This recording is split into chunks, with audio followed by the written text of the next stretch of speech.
जनता party के जितने RSS वाले हैं, चाहे बजरंग दल वाले, इनके जितने सारे दलाल होते हैं वो दलाल अभी से फेसबुक में लग जाते हैं, व्हाट्सएप में लग जाते हैं, पूरा यूट्यूब में लग जाते हैं और भाषण देते रहते हैं कि भाइयों बहनों, आप सभी अगर हिंदू राष्ट्र बनाना चाहते हैं, राम राज लाना चाहते हैं, तो एक एक बुढ़ी माँ को, एक एक बुढ़े को, सभी व्यक्तियों को गाड़ी में बैक में बैठा बैठा के जो है लेके जाओ, वोट दिलाओ ऐलान करता है। ये भारतीय जनता पार्टी ये दलाल लोगों को बैठा के रखा हुआ है। तो ये सबसे बड़ा उल्लंघन जो है भारतीय जनता का पार्टी लोग या आदर्श आचार संहिता का करता है। कोई स्थान हो या कहीं जो मंदिर वाले स्थान हो, चाहे मस्जिद वाला स्थान हो, वहां पर कोई राजनीतिक दल के लोग मीटिंग नहीं कराएगा, वहां पर कोई मंच नहीं लगाएगा। ऐसा ना लगे कि वो जो है एक समुदाय के लिए जो है ये प्रचार कर रही, ऐसा एकदम बिल्कुल भी नहीं होना चाहिए। एक समुदाय के लोगों से वोट लेने के लिए जो है वो ऐसा कर रहा है। तो इसलिए जो है कोई मंदिर और एक मस्जिद के पास जाके आप मंच नहीं लगा सकते हैं। आप मतदाताओं को वोट लेने के लिए जो है आप ऐसे काम नहीं कर सकते हैं। हेलो साथियों, आज के इस वीडियो में आप सभी को फिर से बहुत बहुत स्वागत है। सभी देशवासियों को नमो बुद्धाय, जय भीम, जय संविधान।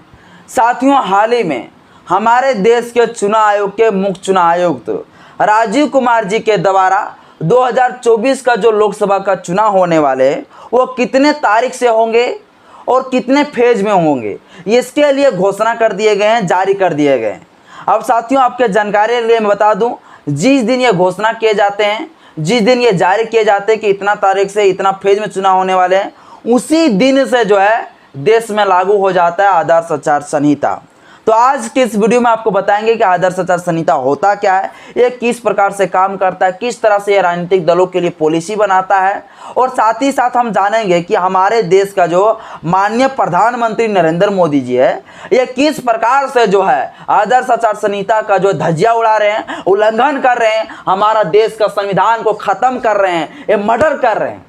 ये भारत का संविधान है, ये सुंदर सा संविधान है जो बाबा साहब अम्बेडकर जी हमें दिया, इस देश के लिए दिया, जो देश सदियों से जो था राजतंत्र था। ये देश का राजा कौन होगा, ये देश को कौन चलाएगा, वो तय होता था रानी के पेट से जो राजा पैदा होते हैं उनके अनुसार से देश चलता था। लेकिन बाबा साहब अम्बेडकर ने हमें क्या दिया, एक सुंदर सा संविधान दिया। इस सुंदर सा संविधान में हमें एक लोकतंत्र दिया, सुंदर सा लोकतंत्र, एक ऐसा लोकतंत्र दिया जिस लोकतंत्र के द्वारा कहा बाबा साहब अम्बेडकर कि मैं आज के बाद वो रानी का पेट से जो राजा पैदा होते थे, जो रानी के पेट से राजा पैदा होते थे, वो रानी का पेट का मैं नसबंदी कर दिया हूं। मैं इस देश का शासक कौन बनेगा, इस देश का शासक कौन चलाएंगे, ये देश का शासन प्रणाली कौन चलाएंगे, वो जनता के हाथों के द्वारा तय होगा। ये जनता के द्वारा, ये भारत के संविधान के द्वारा तय होगा।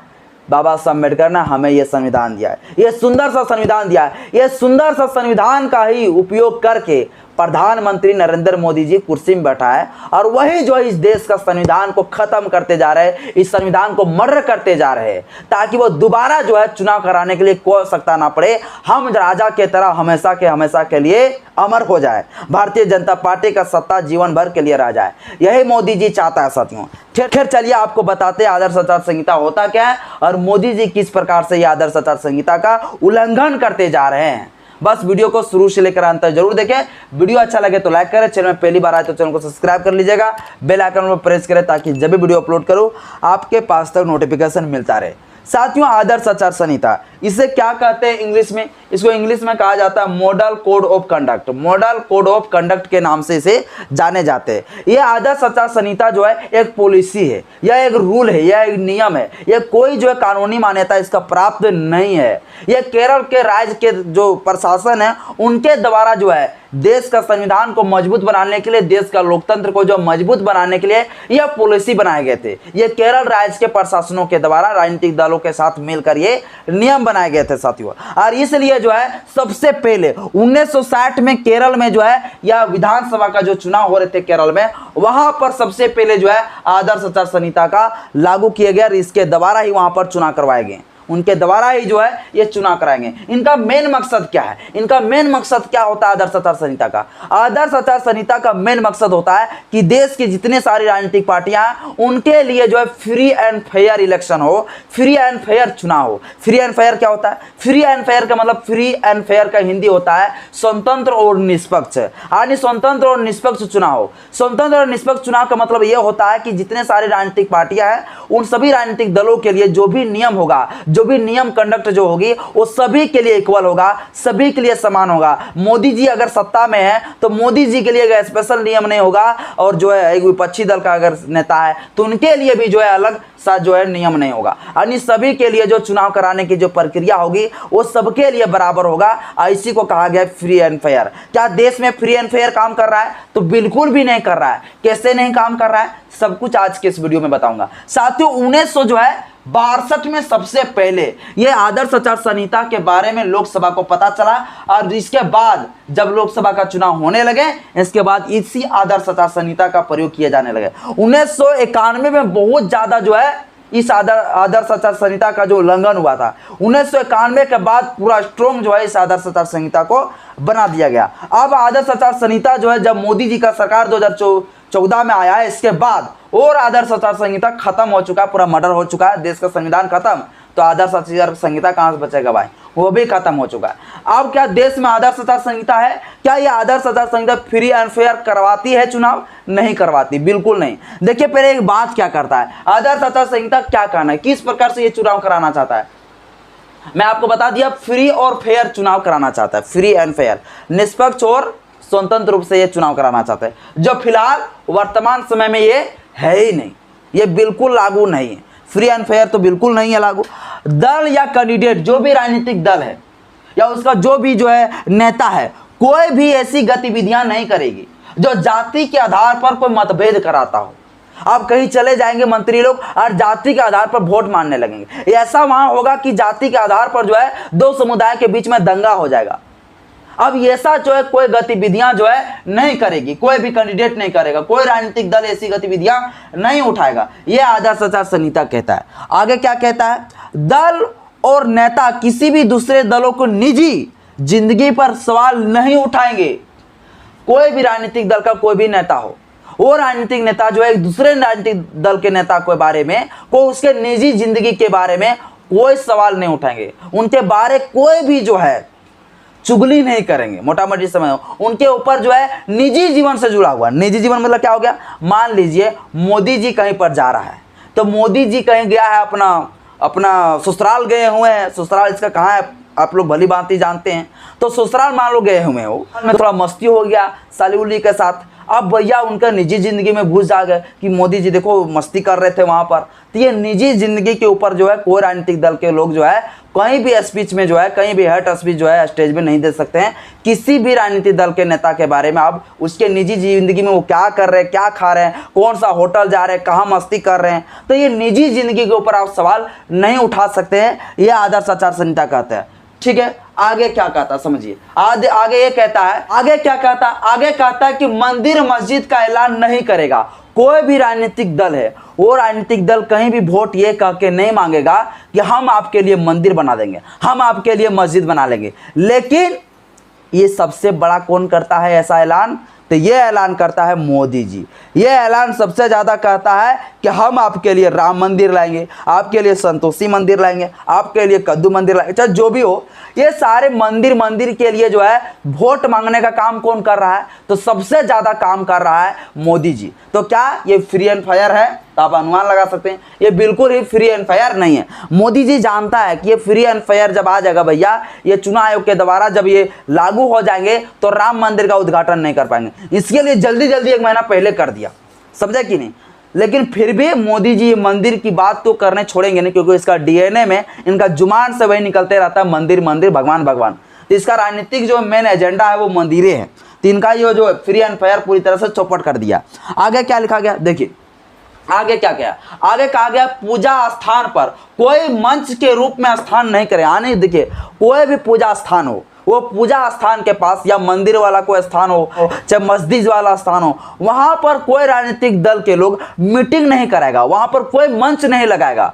ऐसा ना लगे कि वो जो है एक समुदाय के लिए जो है ये प्रचार कर रही। ऐसा एकदम बिल्कुल भी नहीं होना चाहिए। एक समुदाय के लोगों से वोट लेने के लिए जो है वो ऐसा कर रहा है। तो इसलिए जो है कोई मंदिर और एक मस्जिद के पास जाके आप मंच नहीं लगा सकते हैं। आप मतदाताओं को वोट लेने के लिए जो है आप ऐसे काम नहीं कर सकते हैं। ये जो है रोक लगाता है कौन? ये रोक लगाता है यही जो आदर्श आचार संहिता वो रोक लगाता है। अगला क्या है? घूस देना या डराना। घूस नहीं दे सकते। किसी भी मतदाताओं को बोलोगे हमको 500 रुपया ले लो और मुझे फिर दे दो वोट, तो ये नहीं कर सकते हैं भैया। लेकिन सबसे ज्यादा इसका उल्लंघन कौन कर रहा है? सबसे ज्यादा इनका उल्लंघन कोई करने वाले हैं तो वो है मोदी जी। सबसे ज्यादा उल्लंघन यही करता है। सबसे ज्यादा घूस देता है, सबसे ज्यादा पैसा पर पैसा भेजता जा रहा है। अभी आप लोग जान रहे हैं ये भी आ जाएगा आदर्श आचार संहिता बाबू। अभी सबके अकाउंट में भेज रहा है कृषि पैसा 2,000 5,000। इतना दिन तक नहीं सूझ रहा था, अभी कहाँ सूझ रहा है? इसलिए सूझ रहा है क्योंकि उसको चाहिए वोट। समझ गए कि नहीं? तो ये सबसे ज्यादा भारतीय जनता पार्टी के लोग करता है। पेटी पेटी, या तो फिर अगर बड़का को राजनीतिक दल का कोई नेता है एजेंट बना हुआ दलाल, तो उनको बाबू एक पेटी ले जाके दे देगा, बोलेगा अपना गाँव में सबको बांट दो दारू शराब। तो ये घूस नहीं दे सकते हो। ये घूस देने वाला काम भी सबसे ज्यादा वर्तमान समय में चल रहा है भैया भारतीय जनता पार्टी में। ठीक है, डरा नहीं सकते हो। सबसे ज्यादा डराने वाला का कौन पार्टी है? तो यही है, सबसे ज्यादा डराता है। मार पीट तक करवा देता है भारतीय जनता पार्टी वोट देना। लेकिन वोट हमको देना ही पड़ेगा, नहीं दोगे तो जाओ। आप लोगों को पता होगा कुछ दिन पहले भारतीय जनता पार्टी का एक दलाल था, जो था वो बबू रेलवे पुलिस फोर्स में था।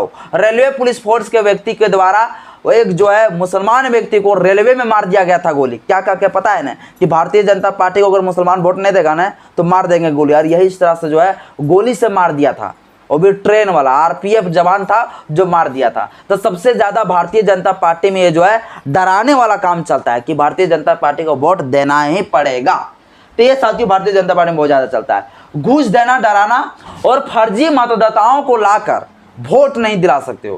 फर्जी मतदाताओं को लाकर वोट नहीं दिला सकते हो। मान लिया किसी का वोटर कार्ड है भैया, वो वोटर कार्ड वाला व्यक्ति वो है ये नहीं, लेकिन दूसरे व्यक्ति को लाकर वोट दिला दे रहा है। तो ये चीजें नहीं कर सकते हो। और आगे क्या कहता है? आगे ये कहता है कि जहां पर मतदान केंद्र होगा, जहां पर वोट होने वाले हैं, वहां से 100 मीटर के दूरी तक जो है बिल्कुल भी जो है कोई चुनावी प्रचार कोई राजनीतिक दल के लोग नहीं कर सकता है। कोई राजनीतिक दल का नेता चुनाव प्रचार नहीं कर सकता है। कम से कम जहां मतदान केंद्र होंगे, मतदान केंद्र से कम कितना दूरी? 100 मीटर के दूरी तक बिल्कुल भी वहां जो है चुनाव प्रचार प्रसार नहीं कर सकते कोई भी राजनीतिक दल का नेता। और अगला पॉइंट में कहा गया मतदान शुरू होने से ठीक 48 घंटा पहले जो है आपको बंद कर देना है चुनाव प्रचार प्रसार करना।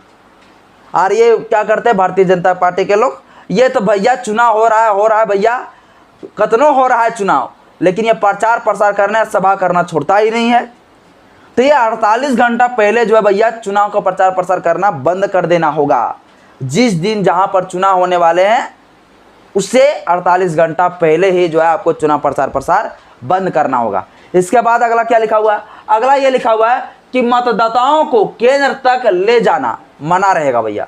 कोई भी मतदाताओं को बोलेगा कि हम इस मतदाताओं को, इस वोट देने वाले जो है व्यक्ति को हम गाड़ियों में बैठा के लेके जाएंगे और उसे वोट दिलाएंगे, तो ये सबसे बड़ा उल्लंघन है भारत का संविधान का, लोकतंत्र का, और सबसे बड़ा उल्लंघन है। और ये भारतीय जनता पार्टी के जितने आरएसएस वाले हैं, चाहे बजरंग दल वाले, इनके जितने सारे दलाल होते हैं वो दलाल अभी से फेसबुक में लग जाते हैं, व्हाट्सएप में लग जाते हैं, पूरा यूट्यूब में लग जाते हैं और भाषण देते रहते हैं कि भाइयों बहनों आप सभी अगर हिंदू राष्ट्र बनाना चाहते हैं, राम राज लाना चाहते हैं, तो एक एक बुढ़ी माँ को, एक एक बुढ़े को, सभी व्यक्तियों को गाड़ी में बैक में बैठा के जो है लेके जाओ, वोट दिलाओ, ऐलान करता है। ये भारतीय जनता पार्टी ये दलाल लोगों को बैठा के रखा हुआ है। तो ये सबसे बड़ा उल्लंघन जो है भारतीय जनता का पार्टी लोग ये आदर्श आचार संहिता का करता है। अगला क्या है? अगला पॉइंट थोड़ा सा देख लेते हैं साथियों। अगला पॉइंट में 10 में यह है कि कोई भी सरकारी अधिकारी का जो ट्रांसफर नहीं कर सकता। सरकार के जितने सारे सरकारी कर्मचारी उनको ट्रांसफर नहीं कर सकता है, कहीं भी यहाँ से नौकरी फिर वहाँ ट्रांसफर कर दे, ऐसे कभी नहीं किया जा सकता है। जो ये भी जो है मोदी जी के द्वारा ये उल्लंघन करते जा रहे हैं। आगे साथियों आपको बताते हैं कि जब भी कोई राजनीतिक दल के लोग, राजनीतिक नेताओं के लोग अगर जुलूस निकालता है, रैली निकालता है, तो उनके लिए जो है पुलिस प्रशासन को सूचना करना होगा कि हम जुलूस किधर से होकर निकलेंगे, कितना बजे तक जो है वो जुलूस को वापस कर देंगे, या कोई सभा करा रहे हैं तो उस सभा के लिए भी आदेश लेना होगा। तब जाके आप जो है सभा कर सकते हैं और जुलूस निकाल सकते हैं। ये आदर्श आचार संहिता कहता है, लेकिन ये आदर्श आचार संहिता जो है वो धरा का धरा रह गया है, धरा का धरा रह गया है। अभी देखिए आदर्श आचार संहिता लागू होने के बाद भी जो है केजरीवाल को गिरफ्तार कर लिए गए। ये क्या भैया, ये क्या है?